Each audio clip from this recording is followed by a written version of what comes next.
13 মাৰ্চত ঘোষণা হ'ব নিৰ্বাচনৰ দিন।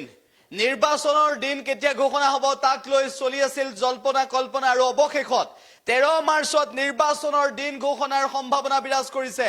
13 মাৰ্চত ঘোষণা হ'ব নিৰ্বাচনৰ দিন। প্ৰধানমন্ত্ৰী নৰেন্দ্ৰ মোদীৰ 10 দিনীয়া এই মাৰাথন কাৰ্যকলাপৰ পিছত কাৰ্যসূচীৰ পিছত 13 মাৰ্চৰ সন্ধিয়া 6 বজাত নিৰ্বাচনৰ দিন ঘোষণা হ'ব আৰু ইয়াৰ লগে লগে নিৰ্বাচনৰ অধিসূচনা জাৰি হোৱাৰ লগে লগে আৰম্ভ হ'ব প্ৰতিটো ৰাজনৈতিক দলৰ মাজত কুচকাৱাজ।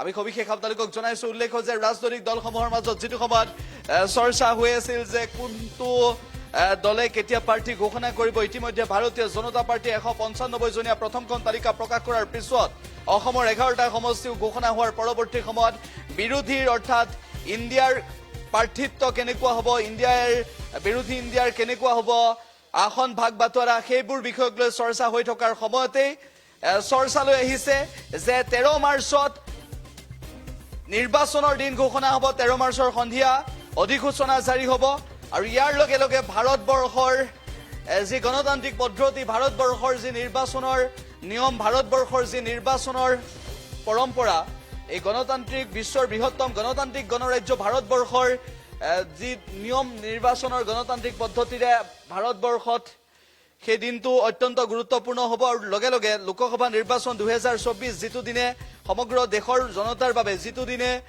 সমগ্ৰ ভাৰতবৰ্ষৰ ৰাজনৈতিক দলসমূহৰ বাবে অত্যন্ত গুৰুত্বপূৰ্ণ হিচাপে বিবেচিত হ'ব যিটো দিন, কিয়নো প্ৰধানমন্ত্ৰী নৰেন্দ্ৰ মোদী আকৌ এবাৰ প্ৰধানমন্ত্ৰী হ'ব পাৰিবনে নোৱাৰে, আকৌ এবাৰ প্ৰধানমন্ত্ৰীৰ দৌৰত থকা নৰেন্দ্ৰ মোদী প্ৰধানমন্ত্ৰী হ'বনে নহয়, নে ইণ্ডিয়াৰ বিৰোধী ইণ্ডিয়া আকৌ এবাৰ বিৰোধী ইণ্ডিয়া শাসনলৈ আহিব পাৰিবনে নোৱাৰে, এই বিষয়বোৰক লৈ চৰ্চা। কাইলৈ অসমলৈ দেশৰ নিৰ্বাচন আয়োগ আহিব, অসমলৈ নিৰ্বাচন আয়োগৰ দল আহিব, মুখ্য নিৰ্বাচনী আয়ুক্তৰ নেতৃত্বত আহিব এটা সজাতি দল।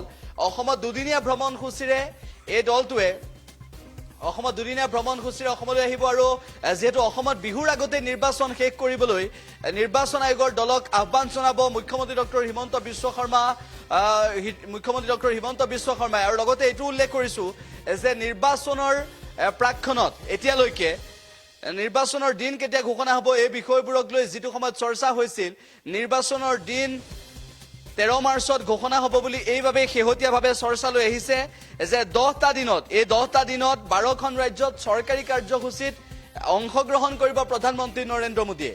এই 13 মাৰ্চৰ সন্ধিয়া নিৰ্বাচনৰ দিন ঘোষণা হ'ব, কিয়নো 4 মাৰ্চৰ পৰা অৰ্থাৎ আজিৰে পৰা প্ৰধানমন্ত্ৰী নৰেন্দ্ৰ মোদীয়ে 10 দিনীয়া কাৰ্যসূচীৰে যি বিভিন্ন কাৰ্যসূচী হাতত লৈছে 12খন ৰাজ্যত, সেই সন্দৰ্ভত ইতিমধ্যে প্ৰধানমন্ত্ৰীগৰাকীয়ে সেই 12খন ৰাজ্যৰ কাৰ্যসূচীত অংশগ্ৰহণৰ পিছত 13 মাৰ্চৰ দিনটোত তাৰ পিছৰে পৰা কোনো কাৰ্যসূচীত চৰকাৰী কাৰ্যসূচীত অংশগ্ৰহণ নকৰিব আৰু ইয়াৰ লগে লগে নিৰ্বাচনৰ অধিসূচনা জাৰি হ'ব।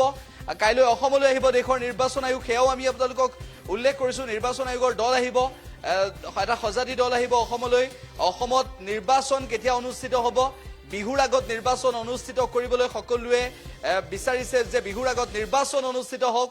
13 মাৰ্চত নিৰ্বাচনৰ দিন ঘোষণা হ'ব। অসমত নিৰ্বাচন 2টা পৰ্যায়ত অনুষ্ঠিত হ'ব নে এটা পৰ্যায়ত অনুষ্ঠিত হ'ব, সেই বিষয়বোৰক লৈও চৰ্চা। কিন্তু একেটা সময়তে আমি উল্লেখ কৰিব বিচাৰিছো যে এই লোকসভা নিৰ্বাচনক লৈ সমগ্ৰ দেশতে ৰণদুন্দুবি বজাইছে বিৰোধী ৰাজনৈতিক দলে। বিৰোধী ইণ্ডিয়াৰ এতিয়ালৈকে আসন ভাগ বাটোৱা কেনেকুৱা হ'ব, বিৰোধী ইণ্ডিয়াৰ আসন ভাগ বাটোৱাৰা কেন্দ্ৰ কৰি বিসম্বাদ আঁতৰিছে নে নাই, মতানৈক্য শেষ হৈছে নে নাই। আৰু লগতে আমি আপোনালোকক উল্লেখ কৰিছো যে 4 মাৰ্চৰ পৰা 13 মাৰ্চলৈকে প্ৰধানমন্ত্ৰী নৰেন্দ্ৰ মোদীৰ কাৰ্যসূচী আছে আৰু সেই কাৰ্যসূচী শেষ হোৱাৰ পিছতেই নিৰ্বাচনৰ দিন ঘোষণা হ'ব, এনেধৰণৰ সম্ভাৱনা বিৰাজ কৰিছে। উল্লেখ যে তেলেংগানা, উৰিষ্যা, পশ্চিমবংগত কেইবাটাও চৰকাৰী কাৰ্যসূচী আছে। একেদৰে কলকাতা, বিহাৰত কাৰ্যসূচী আছে প্ৰধানমন্ত্ৰী নৰেন্দ্ৰ মোদীৰ। জম্মু কাশ্মীৰ, দিল্লীত কাৰ্যসূচী আছে প্ৰধানমন্ত্ৰী নৰেন্দ্ৰ মোদীৰ।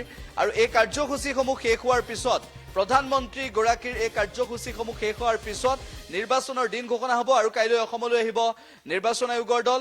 গুজৰাট, ৰাজস্থানতো প্ৰধানমন্ত্ৰী নৰেন্দ্ৰ মোদীৰ কাৰ্যসূচী আছে। গতিকে এই কাৰ্যসূচীসমূহ শেষ হোৱাৰ পিছত এই চৰকাৰী কাৰ্যসূচী 13 মাৰ্চলৈকে থাকিব আৰু তাৰ পিছতে 13 মাৰ্চৰ সন্ধিয়া 6 বজাত নিৰ্বাচনৰ অধিসূচনা জাৰি হোৱাৰ সম্ভাৱনা, নিৰ্বাচনৰ দিন ঘোষণা হ'ব। গতিকে অসমত নিৰ্বাচন কেতিয়া অনুষ্ঠিত হ'ব, কাইলৈ আৰু পৰহিলৈ এই 2টা দিনত যিহেতু অসমত নিৰ্বাচন আয়োগৰ দল আহিব নিৰ্বাচন আয়োগৰ দলে এই সন্দৰ্ভত মতামত গ্ৰহণ কৰিব আৰু তাৰ পৰৱৰ্তী সময়ত অসমত নিৰ্বাচন অনুষ্ঠিত বিহুৰ আগতে যে হ'ব সেয়াও নিশ্চিত কিন্তু 13 মাৰ্চত নিৰ্বাচনৰ দিন ঘোষণা হ'ব সেয়া স্পষ্ট হৈ পৰিছে নিৰ্বাচনৰ অধিসূচনা জাৰি হ'ব প্ৰধানমন্ত্ৰী নৰেন্দ্ৰ মোদীৰ এই 10 দিনীয়া কাৰ্যসূচী অন্ত পৰাৰ পিছতে এই 10 দিনীয়া চৰকাৰী কাৰ্যসূচীৰ অন্ত পৰাৰ পিছতে 12 ৰাজ্য ভ্ৰমণ কৰি নিৰ্বাচনী ৰণদংকা বজাবলৈ প্ৰধানমন্ত্ৰী নৰেন্দ্ৰ মোদীয়ে যি তৎপৰতা অৱলম্বন কৰিছে সেই কাৰ্যসূচীৰ পৰৱৰ্তী সময়তে অসমত আৰু সমগ্ৰ ভাৰতবৰ্ষৰে নিৰ্বাচনৰ দিনৰ কথা গম পাব আৰু কেইটা পৰ্যায়ত নিৰ্বাচন অনুষ্ঠিত হয় একেটা সময়তে আমি উল্লেখ কৰিছো যে নিৰ্বাচনৰ দিন ধাৰ্য হ'ব 13 মাৰ্চত সন্ধিয়া 6 বজাত এই সম্ভাৱনা বিৰাজ কৰিছে